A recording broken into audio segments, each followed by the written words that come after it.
Cremation, we often believe it's the final, respectful way to honor the body of a loved one, a ritual to send the soul back to God without any lingering consequences.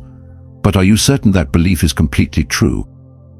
In reality, cremation may be the beginning of an unending cycle of torment for the soul. That was my thought after reading the letter you're about to hear, and I hope you'll stay and listen to the story. Today's letter is a testimony from a man who worked in a crematorium for many years and had a terrifying near-death experience. His soul left his body and entered a realm filled with sorrow, a place where cremated souls were trapped in their own ashes, unable to move on for one single reason. What really happened during that near-death experience? Why do cremated souls suffer such prolonged agony? Join me as we uncover this astonishing truth. Don't miss the profound revelations ahead. They are messages from the Lord meant for your ears right now. Before we begin, please leave your name and the city you're watching from. We want to pray for you, to call out your name before God, and stand together in unwavering faith. If this story stirs your spirit, we invite you to join the divine work God is doing through the Eternal Bible Stories channel. By clicking the Super Thanks button below this video, the heart icon, you are offering a financial gift that helps us continue spreading light and truth to thousands more. We are grateful for your support, and we believe God will remember it. He will bless your heart abundantly in return. And if you haven't subscribed yet, do so today and join us in sharing God's love and light with the world. Now, listen closely to his testimony. My name is John. I'm 63 years old. I've worked at this crematorium for over 10 years. My shifts are mostly during the night, the time nobody wants to be on duty, when the air turns cold and everything becomes unsettling. During the day, the crematorium is still somewhat alive with the comings and goings of visitors and the chatter of the staff. But when night falls, everything sinks into a frightening silence. The wide chamber echoes only with the hiss of wind slipping through the cracks and the occasional crackling from the smoldering cremation chamber. I've grown used to that feeling. More than a decade in this place has slowly made me numb to the sight of bodies being cremated, the roaring fire, and the acrid scent of burnt ashes clinging to the air. For many, working in such an environment would be terrifying, but I've learned to accept it and live with it. I often tell myself that the crematorium is simply a final transit point for souls on their way to eternity. Death is inevitable, and my duty is to help fulfill the last rite of passage. But not every night is the same. There are some nights when the air feels colder than usual, when the atmosphere hangs heavy in a way that defies explanation. Tonight was one of those nights. I felt something off the moment my shift began. As I reviewed the list of bodies scheduled for cremation, my eyes suddenly froze on a familiar name, Michael, 25 years old. My hand tightened around the paper, my eyes locked on the line as if unable to believe what I was seeing. It wasn't a stranger's name, it was the son of an old high school friend. I stood there for a moment, stunned, as if my mind was refusing to process the information. How could this be? Michael was the kid I had seen during class reunions years ago, back when he was just a teenager with bright eyes, a warm smile, and a spark of life in him. And now his name was on the list of the dead, waiting to be cremated. A cold shiver crawled down my spine. I opened the file and slowly turned the pages until I reached his photo. He still wore that same radiant smile I remembered. My heart felt like it had been gripped by a vice. A sudden wave of sorrow rose within me. I couldn't stop wondering, why did Michael die? Why would a young man so full of life be taken so soon? 1,000 questions echoed through my mind, none with an answer. I recalled every time I had seen him during our occasional reunions. He had always been cheerful, talkative, lighting up the room with his presence. That memory clashed violently with the cold reality of the lifeless body now lying before me. I stood there in a daze, still clutching the file, unsure what to do next. The feeling was unsettling. I had grown familiar with death, seen countless bodies brought into this furnace, but this time was different. This wasn't just another anonymous corpse. This was the loss of someone I had known, someone I had watched grow up. I couldn't help but wonder how my old friend was coping, losing his only son. Was that kind of pain even bearable? I forced myself to regain composure. It was time for the cremation. I wheeled the gurney into the chamber, but the room suddenly felt more suffocating than usual. The roaring of the furnace echoed like some monstrous beast waiting to devour everything. I took a deep breath, tried to return to my routine professionalism, and began the process. But my heart pounded violently, as if some ominous presence was drawing closer. The room felt strangely cold, despite the roaring fire that raged within the furnace. A sharp pain jabbed my chest. It came on so suddenly, like an invisible hand crushing my ribcage. I collapsed, clutching my chest, struggling to breathe. It felt as though someone was squeezing the life out of my heart, each beat cut off mid-pulse.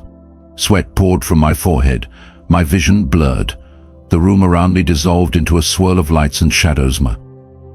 I tried to lift my gaze toward the furnace, where the flames had erupted into a violent blaze, roaring like a wild beast unleashed. The sounds around me began to fade. My heartbeat slowed. My body grew lighter. A vague terror swept through my thoughts. I felt myself slipping from reality, as if my soul was being pulled from my body and suspended in midair. Just before everything went black, I caught one last glimpse of the inferno raging inside the chamber, more brilliant and ferocious than I had ever seen it. My thoughts dissolved into silence, leaving behind only a vast and empty void. I didn't know what was happening. I didn't know if I was alive or already dead. The sensation was weightless but directionless, as if every ounce of life had been drained from me, leaving only emptiness and confusion. I collapsed onto the cold floor. The pain in my chest felt like hundreds of knives stabbing through my ribs. It was so sudden and violent I couldn't breathe. My lungs felt squeezed shut, my heartbeat raced and then faltered, and the air around me seemed to freeze. I tried to scream for help, but my throat was blocked. No sound came out. My whole body went limp. My arms and legs were paralyzed, each finger numb as if drained of life. My head spun, and my vision blurred into fog. The noises around me faded into a low, distant murmur, as though I were being dragged deeper into a dark dream with no exit. I realized I could no longer control my body. My awareness was slipping beyond reach. Then, just as everything dimmed, I felt a powerful force pulling me out of my body. My head felt weightless. The pain vanished completely. There was no heaviness, no exhaustion, just a strange lightness, as if I had been freed from the burden of gravity. I was floating in midair, and when I looked down, I froze. There I was, my body motionless, lying lifeless on the floor. I couldn't believe what I was seeing. My own body lay still, face pale, eyes staring blankly, lips parted, as if gasping for one final breath. I shook my head, tried to step closer, to touch myself, but my hand passed right through the air. Panic flooded me. I turned around, searching the room for someone, anyone, and cried out for help. The door flew open. I saw my co-workers rush in, their faces filled with shock. They dropped beside my body, shook my shoulders, checked my pulse, and called my name over and over. One of them pulled out a phone and called emergency services, his voice trembling. Everything unfolded like a nightmare. I waved at them, shouted their names, but no one saw me. Fear tightened around me like invisible wire. Had I really died? How could this be happening? I could still think clearly, still feel present, so why couldn't they hear me? Why couldn't I touch anything? Why were they screaming and crying around a body I still felt connected to? Helplessness consumed me. I reached for a co-worker's shoulder, tried to grab him, to beg him not to give up on me, but my hand slipped right through him. I was like a ghost in the room. The air grew heavier by the second. I began to understand I had stepped out of the world of the living. Just when I thought there was no escape from this despair, a brilliant light appeared in the distance. It was radiant, so bright it filled the room, yet somehow it didn't hurt my eyes. I felt myself being drawn toward it, as if something beyond this world was calling me. I resisted. I didn't want to go. I fought to return to my body, but the pull was too strong. I was drifting toward the light, no longer in control. Before I was completely consumed by it, I turned for one last look. There I was, lying cold and still on the ground, alone in a silent room. I wanted to scream that I wasn't ready to leave, that I still had unfinished things to do. But the light surrounded me, swallowed me whole, and carried me into another realm entirely. I felt as though I were drifting in an endless void, no longer burdened by pain or weight. All around me stretched an immense space, bathed in a pure white light, gentle and comforting, like a soft blanket wrapping around my entire being. There was no gravity, no constraint pressing down on me. I had lost all sense of time. Everything seemed frozen, motionless. I looked around, trying to locate where I was, but there was no point of reference, no clear lines or landmarks. Only that light, stretching endlessly in every direction. The sensation was strangely freeing, as if I had shed all the burdens of life. I no longer recalled the pain or the fear that overwhelmed me when I collapsed in the cremation room. My mind was blank, but at peace. Gradually, the scenery began to shift and sharpen. I found myself standing in a vast green meadow that extended as far as the eye could see. The grass beneath my feet was soft and swayed gently with a breeze that carried no weight. The light that bathed this place didn't come from a single source. It glowed from within everything, as though the mihrade fekam. The sky above wasn't blue, but a mystical white that shimmered, casting a calm brilliance across the land. I felt every cell in my body drink in this inexplicable peace. I stood still, breathing deeply, listening to the silence that wasn't empty but alive. There were no noises, no obligations, no tensions. I didn't think about the collapse, about the pain, or about fear. My heart beat with a calm rhythm, as if it had finally found its home. Suddenly, from a distance, a figure emerged. A man stood in the middle of the meadow, radiating a light that was soft yet vibrant. I couldn't see his face clearly, but from his form, I felt an overwhelming compassion and calm. I couldn't explain why, but a sense of peace surged within me, as if every sorrow I had ever carried was wiped away. I was drawn to him, as if an invisible force was gently pulling me forward. Every step I took felt effortless, as if gravity no longer held me. I walked toward the man, feeling as though I were being embraced, shielded. A warm energy radiated from his presence, washing away the last traces of fear or doubt within me. But just as I approached him, the scene abruptly changed. Everything around me vanished, as if a curtain been lifted to reveal a new reality behind it. In front of me now stood a massive gate, arched high like the vault of heaven. It shimmered with a metal that gleamed like light itself, but all around it was a thick grey mist that obscured the entrance. I stood frozen in place, feeling a chill drift from behind the gate. The tranquility from before was gone, replaced by a weighty unease. I squinted into the fog and could make out faint figures moving slowly on the other side. These silhouettes wandered aimlessly, without purpose or direction. A somber sadness hovered over the entire scene. Some of them stood still, unmoving, as though they had been waiting for ages. I could hear soft sighs, like the sound of sorrow too heavy to be spoken. The cold air streaming from the gate grew stronger, and I shivered. A creeping fear began to rise within me, warning that I was about to face something dreadful. I didn't know what to do. I turned to look for the man I had seen in the meadow, but he was gone. I stood there, eyes fixed on the slightly opened gate, wondering what lay beyond it. There was an unspoken invitation, a mysterious pull urging me to cross over. But I also sensed that what awaited beyond was not peace.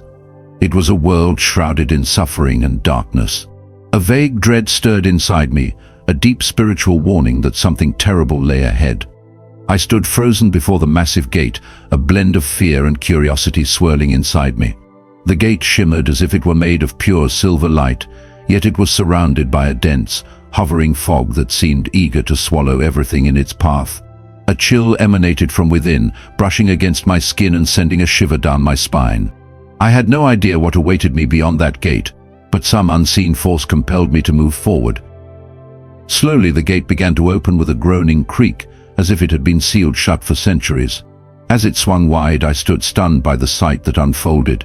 Beyond the gate stretched a dark, shadowy realm with no visible end. In that pitch-black sky, countless souls drifted, swaying like leaves caught in an endless wind. I saw them humans whose forms were no longer defined, just faint silhouettes flickering between light and shadow. Some were crying, their sobs echoing throughout the vast space like wind howling through cold, jagged stone. Others screamed, their arms raised as if begging for help, but no answer came. Many stood in silence, eyes vacant and lifeless, as though every last drop of hope had been drained from their being. I noticed a few souls attempting to approach the gate, desperate to escape that place. But the moment they reached the threshold, an invisible force hurled them backward, sending them tumbling and drifting away like kites with severed strings. They screamed in despair, but none could pass through the boundary of that gate. One soul in particular caught my attention. It was a woman, clutching a small urn tightly against her chest. Her eyes were red and swollen, her face dazed and lost. She sat on the formless ground, her sobs tearing through the silence like blades. I tried to move closer, but I couldn't touch her. She didn't look at me. Her gaze was fixed solely on the urn as she repeated in a broken whisper, "Don't leave me, don't leave me." I realized many of the other souls were also holding onto something ajar, a scrap of fabric, or even an old photograph. These objects seemed to be the last fragments of memory tying them to the earthly world, tokens they could not release. One soul stood motionless, gripping a worn coat with trembling hands, his blank eyes staring into the void. He murmured something under his breath, incomprehensible, but I sensed it was the name of a loved one he was still trying to find. There were souls wandering aimlessly, gliding past one another like shapeless shadows. They called out to no one, shed no tears, uttered no cries. They simply walked endlessly, as if searching for something that could never be found. Watching them, I felt as though I were witnessing lost spirits adrift without direction or any awareness of who they once is. A profound sadness blanketed the space around me. Each soul seemed to carry a story, a burden left unresolved. Some stood alone in dark corners. Others seemed to search for something they had lost. I couldn't understand why they hadn't found rest, why they were trapped in this bleak and shadowy place. In that moment, compassion swelled within my heart. These souls appeared suspended between two worlds, unable to move forward, yet unable to return. Some clung to relics of their former lives, like the urns they carried, symbols of attachment too deep to sever. I began to wonder, was death truly a release, or merely the beginning of a new kind of bondage? As I looked at that sorrowful scene, a lump formed in my throat. I didn't know how to help them. I had no answers for why they had been left here, abandoned in this cold, desolate space. But it was clear to me that their suffering came not only from death itself, but from their refusal to let go, from unfinished stories, unresolved regrets, and hearts that had never found peace. I stood there, helpless before the anguish of these forgotten souls, wondering if there was any way to help them find rest. The air around me grew colder still, as if the grief of these spirits had seeped into the atmosphere, creating a realm of sorrow where no light could pierce. I didn't know why I had been brought here or why I was witnessing all of this, but one thing I knew with certainty: beyond this gate was a world of darkness where lost souls wandered without a way home. I felt myself being carried away, no longer standing before the great gate. The light faded, and the scenery around me shifted in a strange, fluid motion. When I regained my awareness, I found myself standing inside a small, damp, and dimly lit room. The space was cramped, with nothing but an old wooden table in the center. On the table sat a silver-gray urn, covered in a thin layer of dust, as if it had been forgotten for a long time. Suddenly I heard the sound of muffled sobbing, broken, fragile, and filled with despair. I turned around and saw a young woman sitting on the floor, clutching the urn tightly to her chest, as though afraid someone might take it from her. Her shoulders shook, her hair was disheveled and obscured her tear-streaked face. Her cries echoed through the room, raw and aching, as though the pain was devouring the last of her strength. I stepped closer, my heart heavy. Beside the girl, I noticed a faint figure, a middle-aged woman with sorrowful eyes. She stood silently, one trembling hand reaching out, trying to embrace the girl, but every time she tried to touch her daughter's shoulder, her hand passed right through, as if touching air. She repeated the gesture over and over in helpless agony, her face twisted by grief. I realized who she was: the soul of the mother who had passed away, and the young woman on the floor was her daughter. They were so close to one another, yet the distance between them was unbridgeable. I could feel the mother's endless pain, the helplessness and anguish of watching her daughter sink into despair with no way to comfort her. I knelt down next to the girl, trying to glimpse her face. Her eyes were swollen and red from crying. She kept murmuring the same words in a hoarse voice. "Mom, don't leave me, don't go." She pressed the urn tightly to her chest, as if trying to hold on to the last warmth that might remain from her mother. The mother knelt beside her as well, tears silently streaming down her cheeks. I watched her trying to whisper something to her daughter, but her voice never reached. She stood up again, once more trying to touch her daughter's hair, and again her hand passed through like a cold breeze. The torment in her eyes was unmistakable waves of sorrow crashing across her anguished face. The atmosphere in the room grew suffocating. The mother's silence combined with the daughter's sobs created a heaviness so intense it felt as if I couldn't breathe. I wanted to escape the weight of it all, but I couldn't move. I was transfixed by what I saw, and slowly, something became clear to me. The deep sorrow of the daughter had unknowingly become an invisible chain, binding her mother's soul to that urn. Her longing, her inability to let go, had kept the soul from moving on, from finding its final place of rest. By keeping her mother's ashes, the daughter had tried to hold on to her presence, but in doing so, had trapped her spirit, anchoring it to the world of the living. I felt as though I too were caught in that inescapable sorrow. I wanted to tell the girl to let her mother go, to pray that her spirit might find peace. But I knew she couldn't hear me, just as she couldn't see that her mother was standing right beside her. The mother looked at her daughter with pleading eyes, longing to say goodbye but unable to speak. I could see the turmoil in her heart, wanting to comfort her child, yet aching to be released from this sorrowful in-between place. Both mother and daughter, each with their own grief, unable to let go. In that dark room, the sobbing continued to echo. The mother's helplessness, the daughter's despair, and the invisible bond of love and sadness created a weight that seemed to fill the space like fog.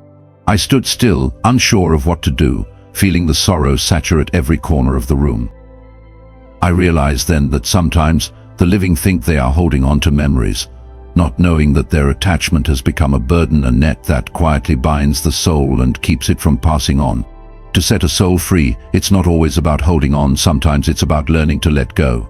But in this moment, both the living and the dead were trapped in a love that had no way out. A radiant light enveloped me, brilliant, yet it did not sting my eyes, as if each beam was woven from gentleness and mercy. I no longer felt anything from the old world, no more cold floors, no more chaotic sounds, no more heaviness in my chest. All that remained was perfect peace, soft and delicate like a beautiful dream. I stood in the middle of a vast expanse, where light stretched endlessly, with no beginning and no end. There was no sun, yet the entire space was filled with a pure, crystalline brightness. I felt as though I was standing in the very center of a supernatural realm, a place where all sorrow was swept away like grains of sand in a gentle breeze. And then I saw him. Amidst the radiant light, a towering figure appeared, walking toward me with slow, steady steps. I couldn't take my eyes off him. His very presence emanated holiness and majesty. He wore a long white robe, unstained and soft like clouds. Every fold of his garment seemed to emit a pale golden glow, as if it had been woven from the light of dawn itself. As his face became clearer, I was left speechless. It was a face full of compassion, with eyes so deep they held an immeasurable love no words could ever fully express. His long hair flowed like streams of silver light, gently lifted by the soft breeze. His countenance bore an otherworldly grace, and his lips held a tender smile, subtle yet full of meaning. Those eyes looked into mine, profound, merciful, yet carrying an unmistakable weight of divine authority. I felt peace radiating from his gaze, as if every burden I had ever carried dissolved at once. In those eyes I saw the vastness of the universe. I saw pain, I saw joy, and I saw forgiveness. He stopped directly in front of me, so close that I could feel the warmth radiating from his being. I couldn't help it. I fell to my knees at his feet, tears streaming down my face uncontrollably. It wasn't fear that made me weep, but a sacred reverence, an overwhelming sense that I had finally found where I truly belonged after years of wandering. He leaned down and gently placed his hands on my shoulders. His touch was strangely warm, not just to my skin, but to the very core of my soul. I felt a stream of divine energy flow into me, washing away every remaining fear and anxiety. His voice resounded gentle and warm like a stream of clear water flowing through my mind.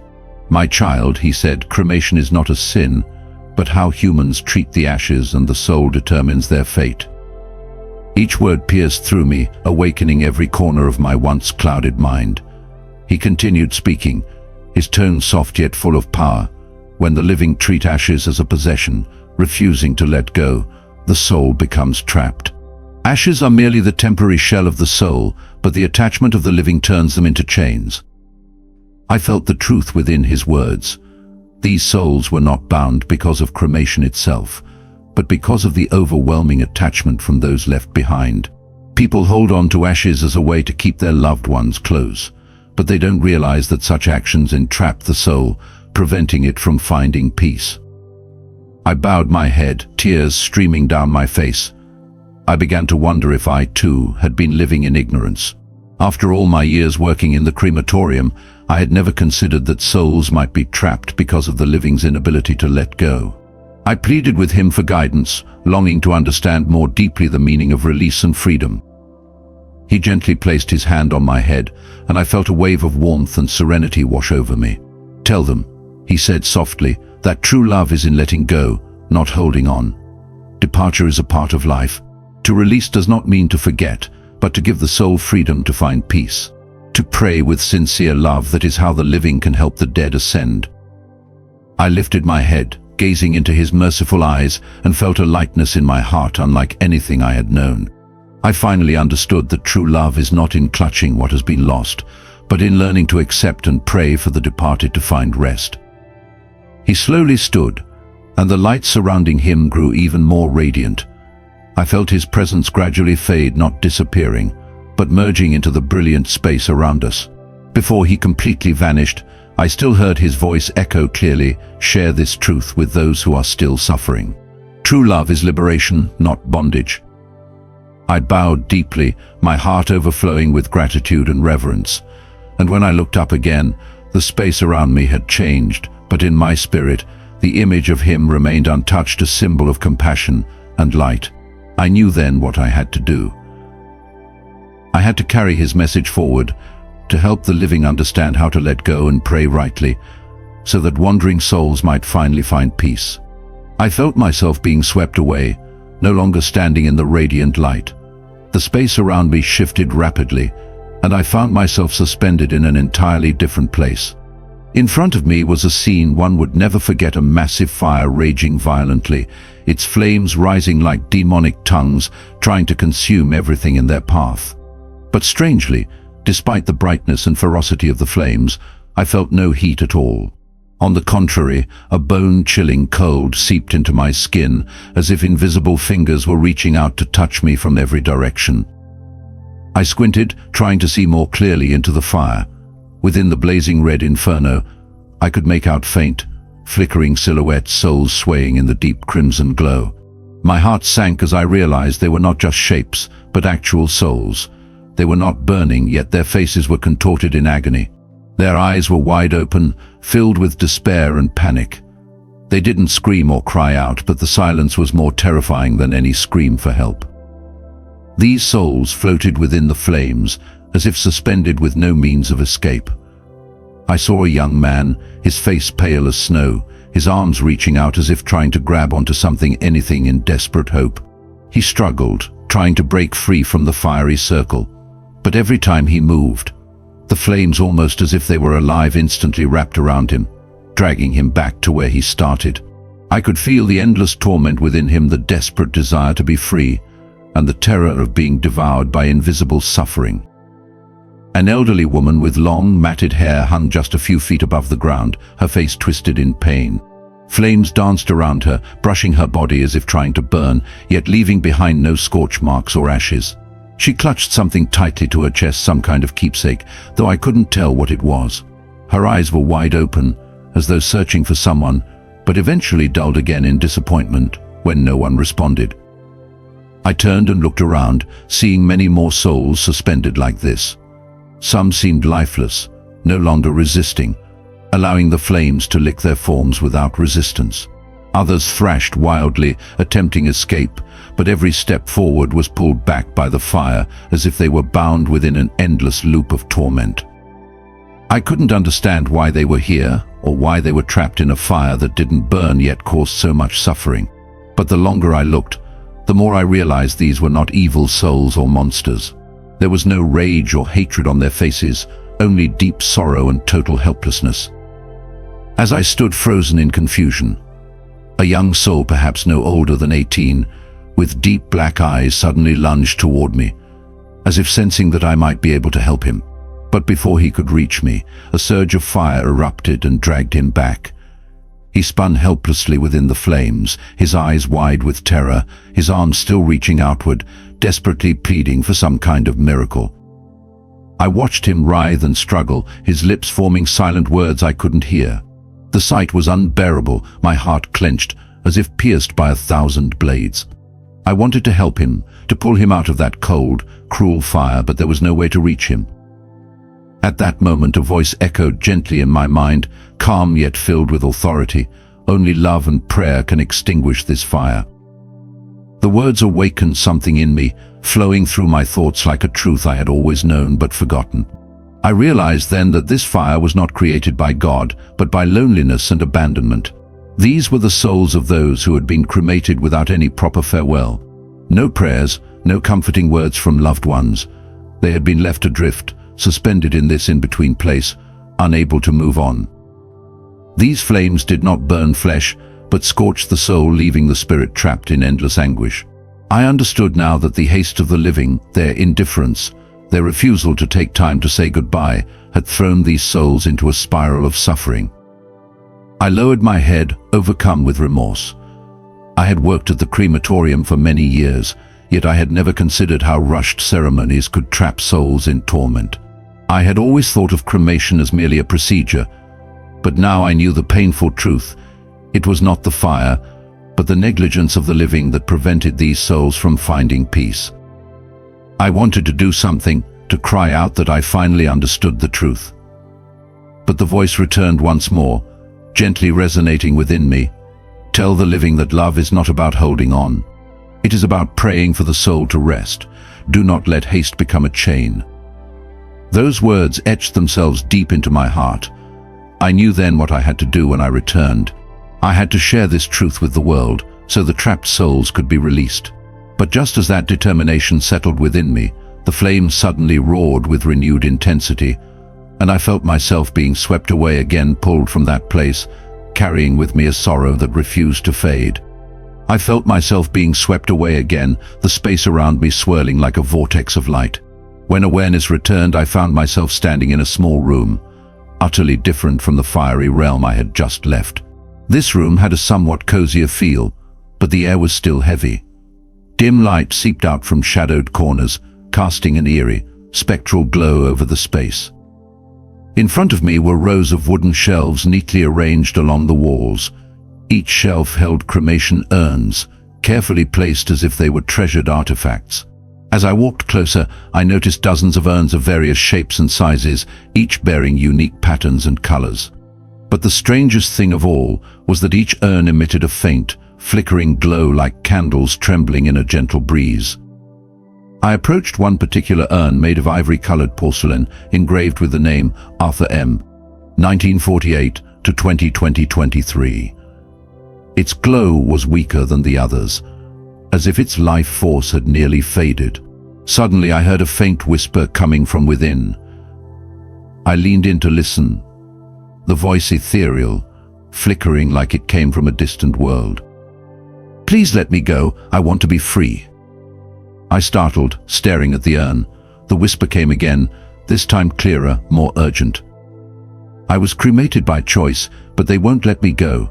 My family keeps my ashes at home, crying over them day and night, refusing to scatter them in the river as I had wished." The voice broke with sorrow, halting between breaths, filled with despair. I felt the pain of that soul trapped inside the urn, unable to move on because their loved ones refused to release them. I reached out and touched the urn gently. A wave of cold surged through my fingertips and pierced straight to my heart. I turned around and looked down the line of shelves. Each urn gave off faint sounds, whispers, soft groans, the occasional sob, all merging into a haunting chorus of grief. I moved toward another urn, this one sky blue with small floral patterns. A hoarse voice echoed from within, like that of an elderly man.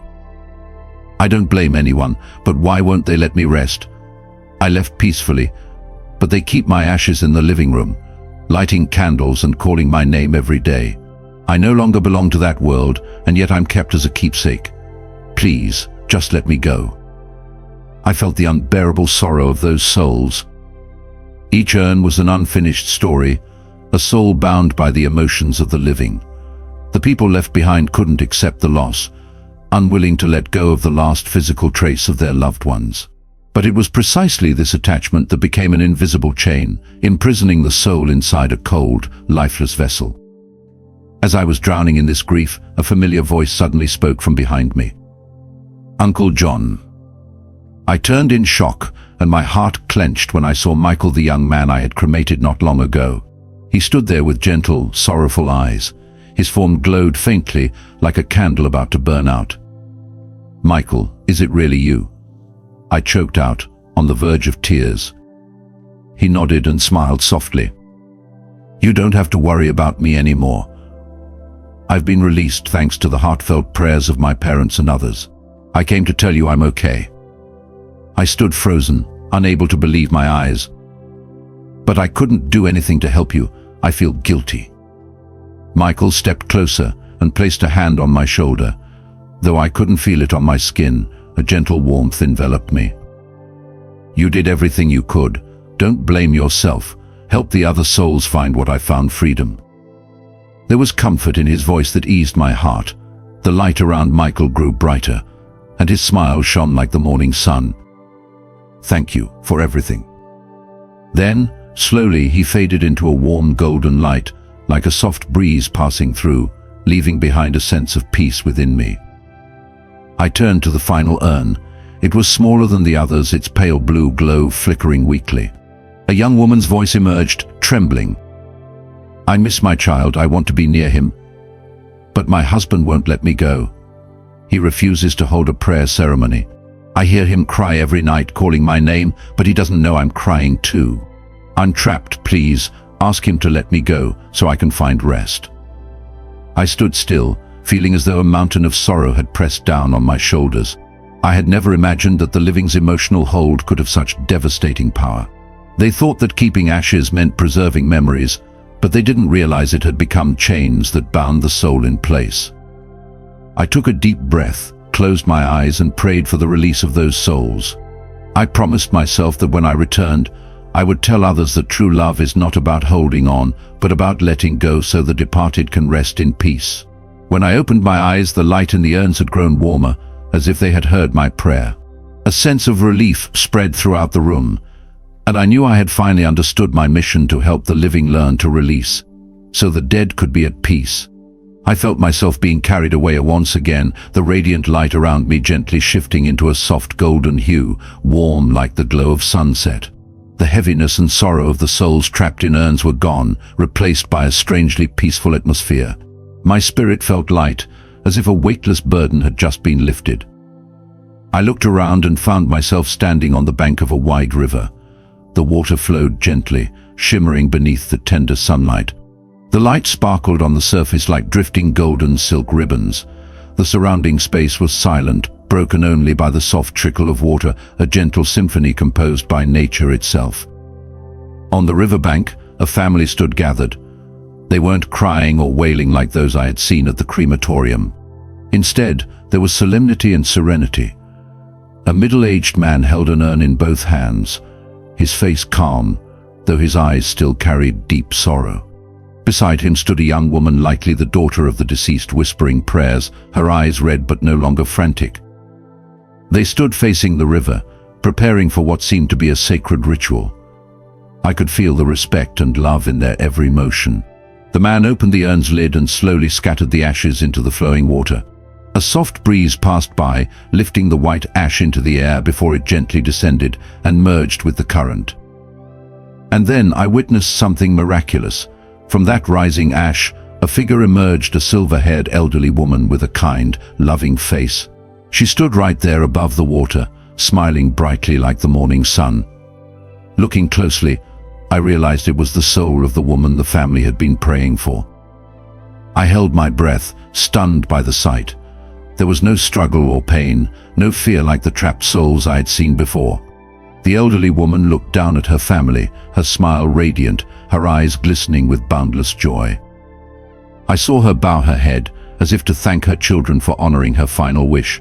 A warm golden light enveloped her. Every beam of light looked like a thread gently weaving together to lift her higher. She did not resist or cling to anything. She simply rose, light as a bird set free from an old cage.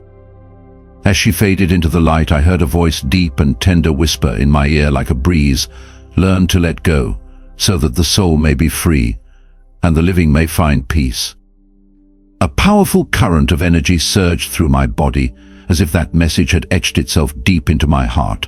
Letting go is not forgetting or betraying. It is liberation, the greatest gift we can give a departed soul. Keeping ashes as possessions does not preserve our loved ones. It only prolongs pain for both worlds. I looked back at the family on the riverbank. Their eyes were lifted toward the sky where the light was fading. There were no more sobs, no more clinging, only a quiet peace radiating through the air. The young woman took her father's hand and said softly but firmly, "Mom is gone, but she will always live in our hearts." Her words were a reminder of true love, love that doesn't chain, but knows when to release, so the soul can fly to where it belongs. I felt my own heart release the weight it had been carrying. That moment taught me that holding on is not always love, and keeping something does not always mean honoring it. Letting go does not mean forgetting, but allowing the departed to rest peacefully, while the beautiful memories left behind become a source of strength, not a burden. The soft light continued to fill the space. I knew I had just witnessed a sacred lesson. When I return, I will share this story so others may understand that true love is knowing how to release and how to pray for the soul's peace. In that moment, I felt no more fear or worry. I understood I had a calling to spread the message of the power of letting go, so that both the living and the departed may know peace. I took a deep breath and felt a deep stillness settle into my spirit, as though I had been cleansed of every sorrow.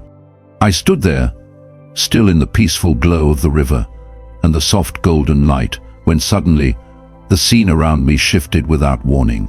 The light faded, replaced by a misty gray that blanketed everything like a heavy fog. The warmth of the sun vanished, leaving only a chilling gloom. I no longer heard the flowing river or the breeze rustling through the trees. Instead, there was a dreadful silence. Before me stretched a vast expanse, a ground that seemed to have no end, and within that hazy atmosphere, I slowly began to see the outlines of shadowy figures, souls standing in an endless line, quiet and solemn. I stepped closer, feeling a strange tension fill the air. These souls stood one after another in an unending procession, completely still and silent, their eyes fixed forward. At the end of the line, I saw a massive gate made of light, radiant, yet not blinding, emitting a warm glow that felt like an invitation to peace. One by one, I watched the souls move slowly toward the gate, each step careful and deliberate. When a soul reached the entrance, the light embraced them as if welcoming them home. I saw their faces change, the lines of worry fading, expressions of relief and peace blooming before they dissolved into the brilliance and disappeared from sight. But not all were allowed to pass through. Some, when nearing the gate, triggered a sudden change. The light would vanish, and beside the gate, a great fissure would open, an abyss of complete darkness. Shadows churned within like violent waves of despair. These rejected souls were instantly pulled into the void. Their screams echoed in terror and anguish. I saw a weary middle-aged man desperately clutch the edge of the radiant gate, trying to hold on. But an invisible force dragged him backward toward the abyss. His eyes were wide with fear, and he cried out hoarsely, "Please forgive me. I don't want to go there." But there was no answer. Another young man, eyes swollen and red, bowed low in silent pleading. Yet the darkness surged forward, engulfing him. His scream was brief and quickly swallowed into the void, leaving behind only the dreadful silence. I stood frozen, a chill spreading through my entire body. What determined this separation? Why were some received by the light while others were pulled into the depths? While my mind reeled with questions, a bright flash suddenly appeared beside me. I turned and saw an angel towering, powerful, his great white wings stretched wide, covering the expanse like a divine shield. The light around him radiated majesty and mercy, both commanding and comforting. The angel looked directly into my eyes, his gaze firm yet not frightening. Then his voice echoed within my mind, clear and powerful. These souls are waiting for judgment. It is not cremation itself that casts them into darkness, but the lack of connection between the living and the departed. A lump rose in my throat as I tried to fully grasp his words. The angel continued, when the living fail to perform the necessary rites, when they do not pray or help the soul find peace, those spirits become trapped in a suspended state. They grow weak, unable to generate the light needed to pass through the gate of peace. The neglect of the living brings upon these souls a harsher judgment. I bowed my head, a heavy weight pressing against my chest. More than 10 years working in a crematorium, and never once had I considered this. I had witnessed many families rush their farewells, going through the motions merely out of obligation, unaware that such indifference could bind a soul in anguish. The angel held my gaze, his eyes deep and piercing, as if delivering a message too sacred to speak aloud. Tell them that cremation is not the end. It is how we treat the soul afterward that determines their destiny. Do not let ashes become chains. Do not let haste turn into a curse that leaves a soul wandering without rest. I felt a deep responsibility settling on my shoulders, not because of the cremation work I had done, but because of what I had failed to know, that honoring the soul and its remains is a sacred task, never to be handled with apathy or thoughtlessness. The angel placed his hand on my shoulder, and a wave of warmth and strength passed through me. I knew I had to return.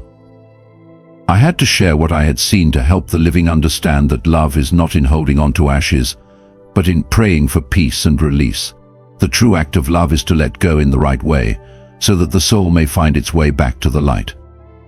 I looked up, and the angel was gone, yet the light from the gate still radiated, as if to remind me that my mission was not yet complete, to warn others that it is not cremation, but the neglect that follows, which dooms a soul to darkness.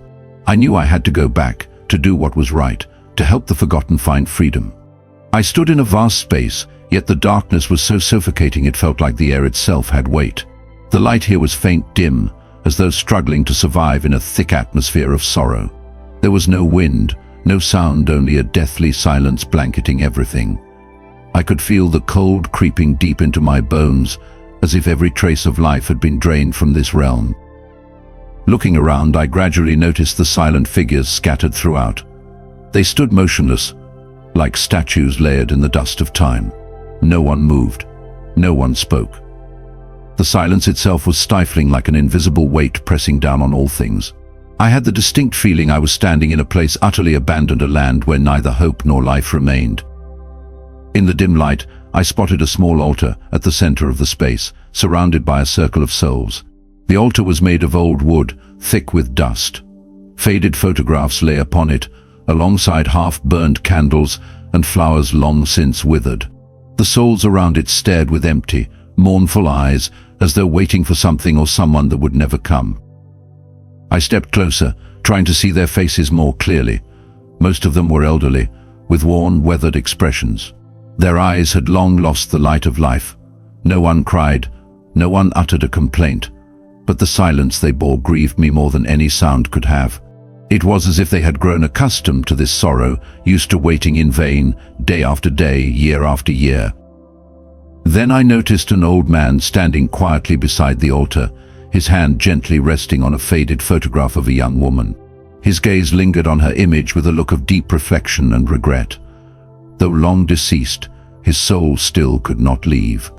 I felt the depth of his sadness, an unhealed ache, as if his mind was still trapped in a moment from the past. I walked closer, not daring to speak, my heart aching as I watched his frail shoulders tremble slightly. Though he made no sound, I could feel the pain pressing against his spirit, never dissipating. He He softly caressed the photograph, his heavy eyes filled with longing, as though hoping for a miracle, a word, a gesture from the loved one who had forgotten him. I turned to look at the other souls. Some were hunched over as if clinging tightly to the memories of their former lives. Others stood still, their eyes staring into the void, too weary to move or call out for anyone. It was as if they were all trapped in an invisible state, forgotten and untouched by prayer. Suddenly it dawned on me, this was the place for the forsaken souls. These were people who had passed long ago, yet no one remembered them anymore. No prayers were offered on their behalf. That neglect had become an invisible chain, binding them to this dark realm, preventing them from crossing over in peace. I remembered what the Lord had once said about the power of prayer. It isn't cremation that causes a soul to remain trapped. It is the apathy, the forgetting of the living, that leaves souls lost, wandering with no way out. These souls had no one left to pray for them, no one who whispered their name during bedtime prayers. They existed as shadows in the void, forever unable to find a full. I wanted to say something, to offer a prayer for them, but I didn't know where to begin. I could only stand there, staring into the weathered faces, my heart heavy with helplessness. The old man still stood silently, his eyes fixed on the faded photo, as if trying to send a message to someone left behind. Remember me.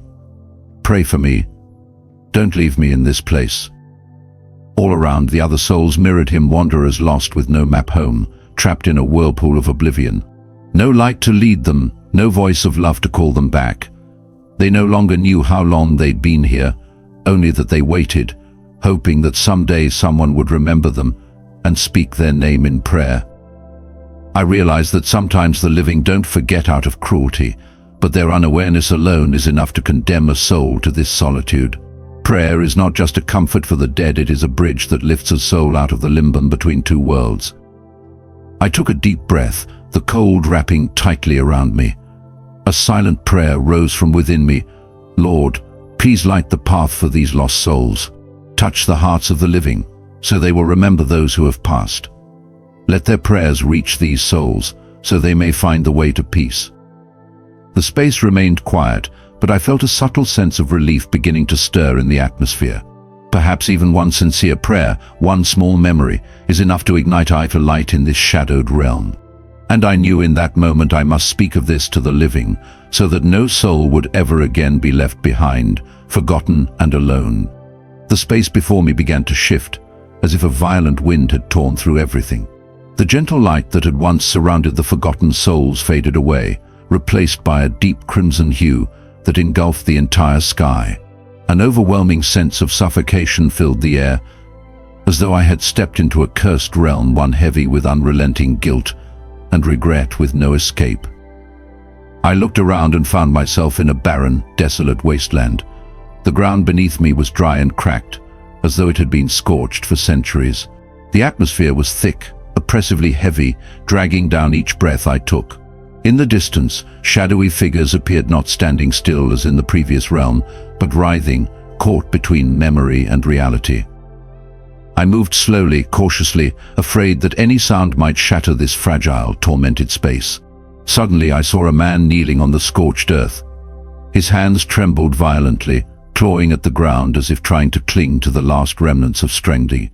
His body was tightly bound by glowing red cords that twisted around his limbs, neck and torso, sinking deep into his skin, leaving harsh, unforgiving welts. Every movement seemed to unleash another wave of agonizing pain.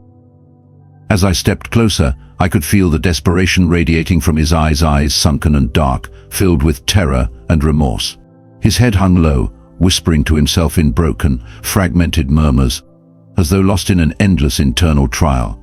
I stood silently, trying to catch his words, but his voice was too faint, strangled by the crushing weight of guilt. Suddenly he raised his head, his tortured gaze fixed on the void ahead. His lips trembled, and in a hoarse, broken voice, he choked out, "I do not deserve forgiveness. I've done terrible things, I destroyed lives. No one will forgive me. No one." The red cords binding him tightened suddenly, reacting to his confession, pulling harder around his throat and limbs. He groaned in anguish, his hands clawing at the cords, trying in vain to loosen their grip. But they were alive with judgment, feeding off his regret. The more he resisted, the tighter they wound like manifestations of his guilt, punishments of the soul that could not be escaped. The pain was not just physical, it was spiritual torment.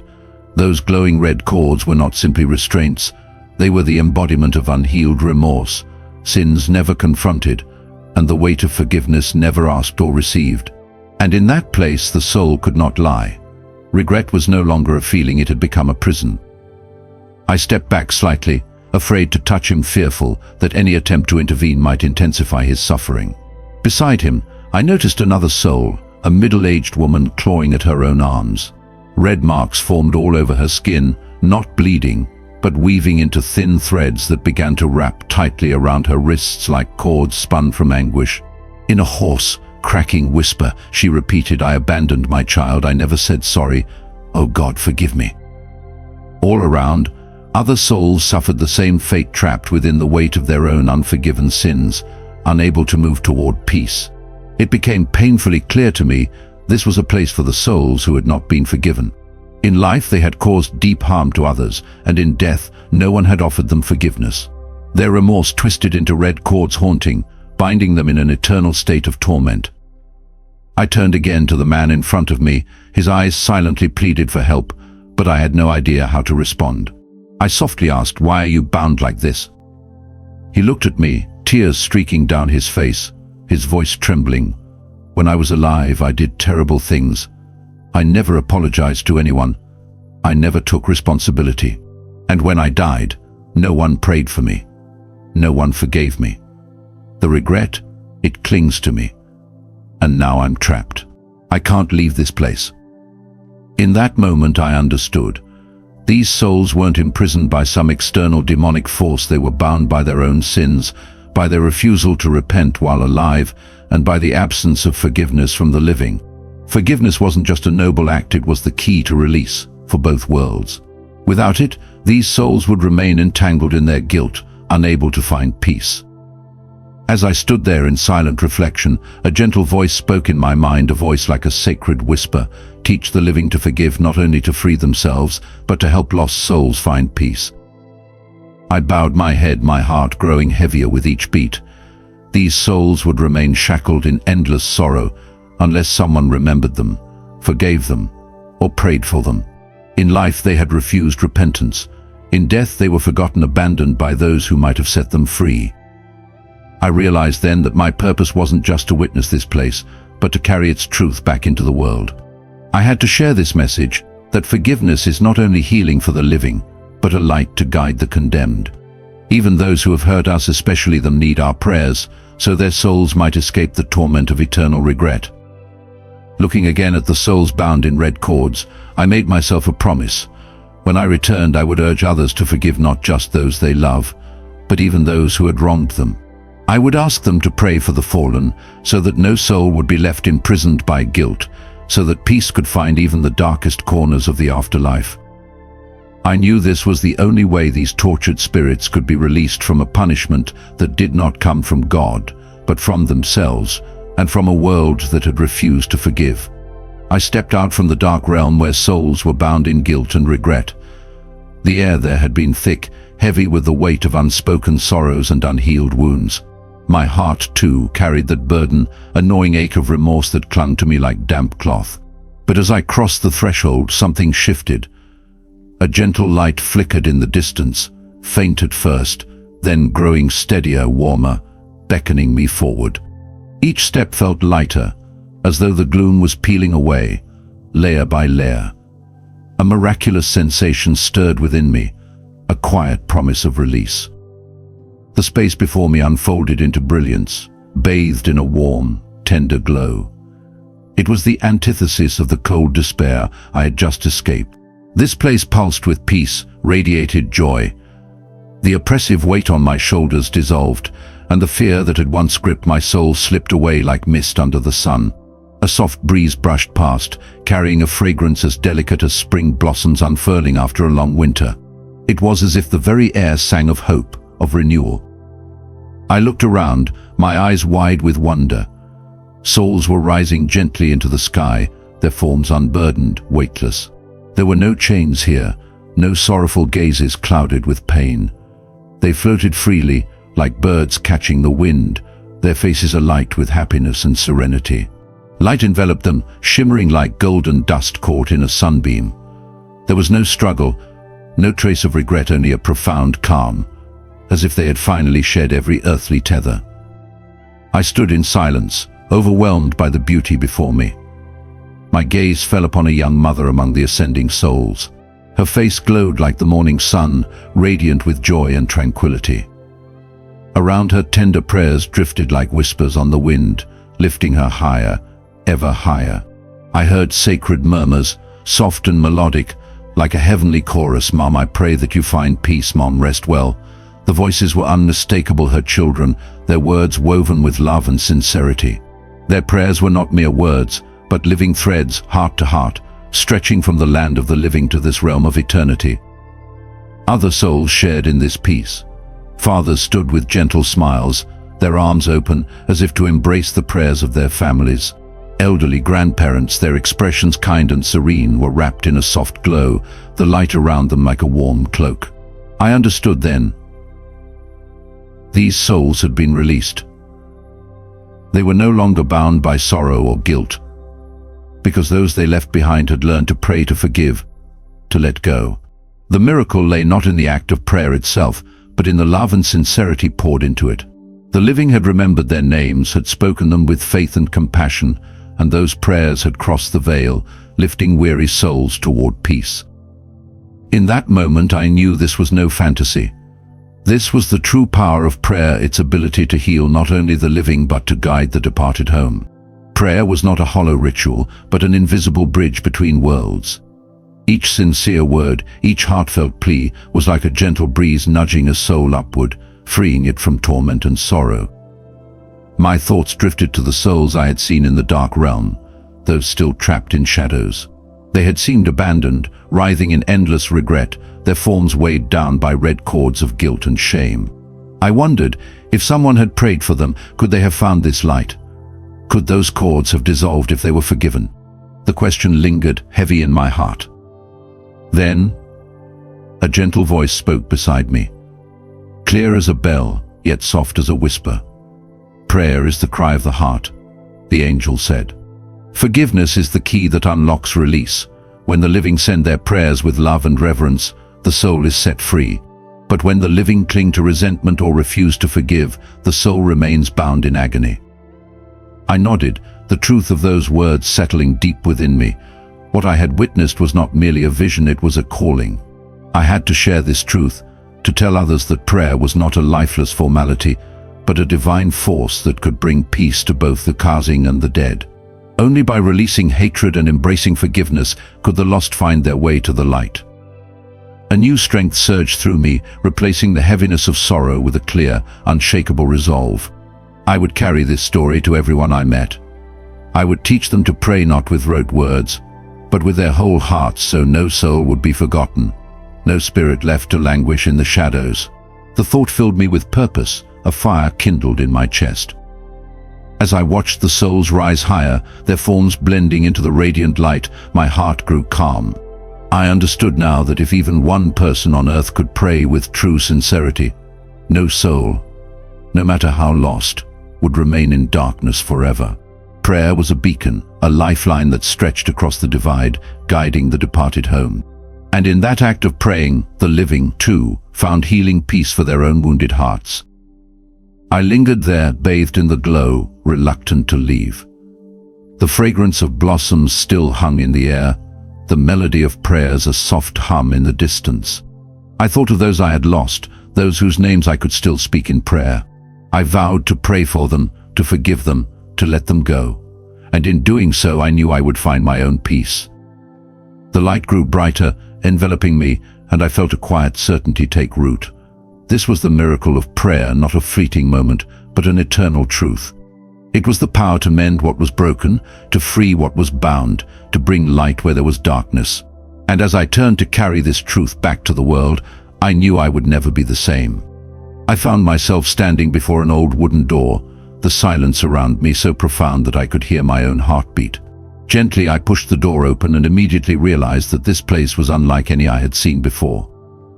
The small, cramped room had no natural light. A single flickering candle burned on the table, casting a dim glow just enough for me to see the yellowed walls and dust covering every surface. The room seemed forgotten for a long time, neglected and uncared for. In the center of the room, on a worn wooden table, stood a silver urn. It was carefully placed, surrounded by a few faded photographs and a dried bouquet on the verge of disintegration. The atmosphere was suffocating and cold, as if even time had been trapped within this space. I suddenly noticed a figure standing beside the urn, a middle-aged woman with long, flowing hair, her thin hands resting gently on the lid. Her face was pensive, filled with sadness, her eyes fixed on the urn as if trying to convey something. I moved closer and instantly felt the deep sorrow emanating from her soul. She did not cry or speak, just stood there, enveloped in loneliness. It was as if she had been standing there for ages, unable to leave, unable to cross the threshold. I tried to reach out, even though I knew she might not hear me. "Are you okay?" She turned around, her eyes seeming to look right through me, and spoke in a voice as soft as a passing breeze. "I don't know how long I've been here. Maybe a long time. I can't go anywhere." Looking at her, I felt a wave of compassion rising within me. "Why are you trapped here?" She looked down at the urn, her delicate fingers gently caressing the lid as if by habit. "My loved ones, they refuse to let me go.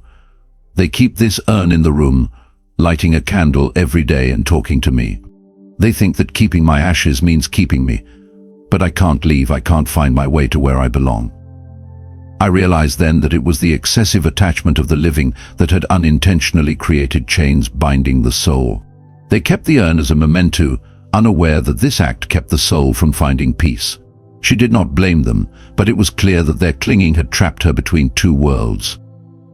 I tried to comfort her. "Do you want to be set free?"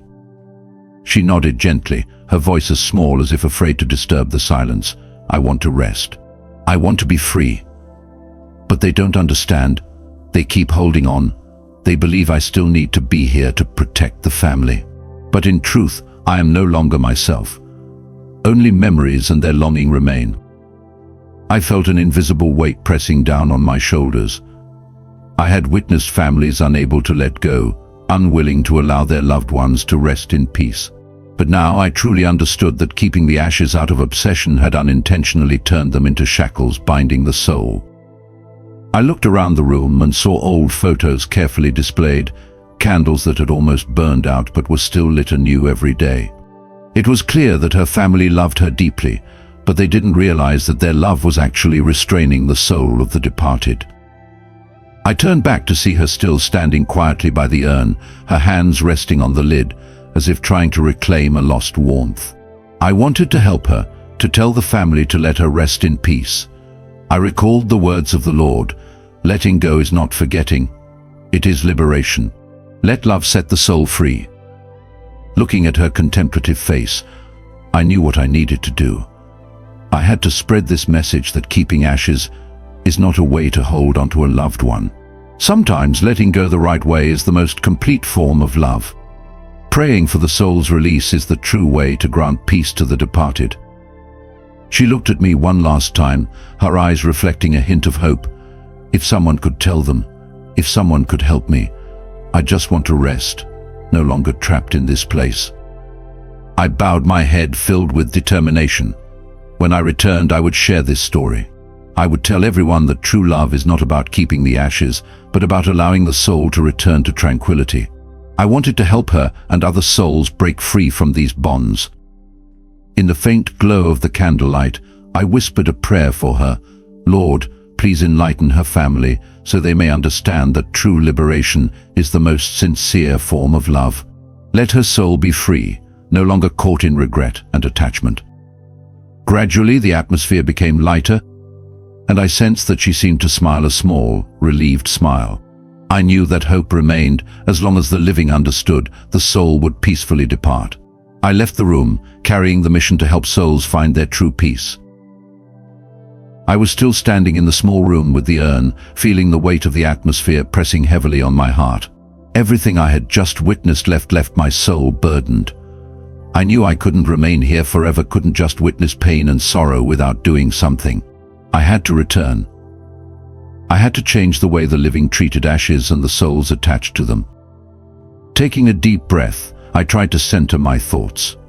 Visions of souls bound by the red cords of guilt, those trapped in urns and others forgotten, and left without a single prayer. They all rushed through my mind like a flood I couldn't hold back. I could no longer remain indifferent. I realized that keeping ashes as keepsakes, the obsessive clinging of the living to the deceased, was an invisible chain that bound souls. When the living could not let go of grief or accept death, the souls of the departed remained trapped, unable to move on. Prayer, forgiveness, these were the keys to open the door to peace for both worlds. I recalled the words of the Lord and the angel, letting go is not forgetting, it is release. Prayer not only brings rest to the soul, but also frees the living from the weight of emotion. In that moment, I felt the full weight of my mission to warn the world, to help the living understand that love does not mean holding on tightly, but praying that the soul may find peace. That resolve rose within me like a surge of divine energy, stronger than ever before. I whispered to myself, I must do something. I must tell what I've seen. I must help these souls find their freedom. Suddenly, the space around me blazed with blinding light. A radiant white enveloped everything, as though the entire realm had been caught in a vortex of brilliance. I could no longer feel the ground beneath my feet, only the sensation of being pulled backward, faster and faster. My heart pounded, and the images blurred into nothing. Then, abruptly, a cold rush gripped me, as if I had been torn from the warmest place imaginable. I gasped, eyes flying open. The sterile glare of hospital lights hit me, forcing my eyes to squint. My head throbbed with heaviness, but there was no mistaking it. I was lying in a hospital bed. The sharp scent of antiseptic filled the air, and the steady beep of monitors echoed nearby. I realized I had returned to the land of the living. A few nurses and doctors gathered around me, their eyes wide with a mix of surprise and relief. One nurse bent down, her voice trembling with awe. "John, you're awake." "Oh my God, it's a miracle. You stopped breathing for several minutes. We thought you were gone." I tried to move. My body was still weak, but I could feel the pulse of life within my chest. I couldn't speak yet, my throat was dry, but my eyes searched the faces around me. A doctor checked my pulse, then softly said, "You're incredibly lucky. We did everything we could, but your heart stopped for minutes. And yet, you came back." I lay there listening to the voices around me, but my mind was still echoing with the images of the spirit world. I couldn't forget the anguished faces of the souls trapped in sorrow, nor could I forget the peaceful smiles of those released through prayer. As the room quieted and people gradually left, I remained motionless in bed, reflecting on all I had experienced. I knew I had been clinically dead, a fleeting moment between life and death. But what I witnessed was not a dream. It was real. A message from the other side that I could no longer ignore. I realized I had been granted a second chance, not to return to a normal life, but to fulfill a divine mission. I had to tell others about the power of prayer, about the necessity of releasing attachment properly, so that no soul would be left lost, imprisoned by the clinging of the living.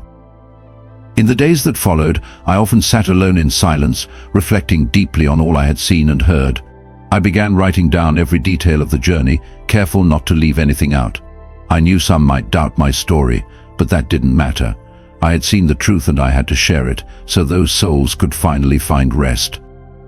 I began reaching out to families who had lost loved ones, sharing my testimony.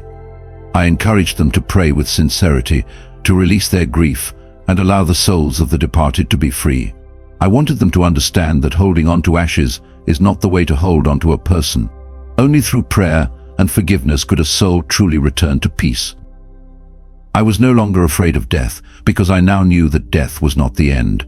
It was a new journey, and I had been given a chance to help to make right what was left undone, to guide forgotten souls home. I promised myself I would never forget what I saw. That sacred experience was a powerful reminder of the living's responsibility to the departed.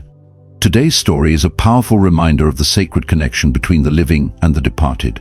Cremation is not a sin, but it is the clinging, the lack of prayer, and the unspoken grief that often trap souls in a state of suffering. Through John's experience, we learn that true love is not about holding on, but about letting go with a sincere heart and praying so the soul may rest in peace. If you've lost someone you love and still feel the weight of sorrow, remember this: letting go is not forgetting. It is the way to free both the living and the dead. Praying with an open heart brings release, allowing the soul to return to its place of peace. Receive this story with compassion and an open mind. This is not a message of condemnation, it is a message of healing, of love, and of spiritual release. If this story has touched your heart, share it with someone who may need to hear it. Let's spread awareness and love together. And don't forget to leave your thoughts in the comments below. If you feel led by the Holy Spirit, consider clicking the super thanks button, the heart icon below this video, and offering a gift. No act of generosity is ever forgotten in the kingdom of God. Your gift fuels the flame, helping us carry light, truth, and hope to those trapped in deception. From forgotten village chapels to the busiest cities, your support travels farther than you know. God bless you.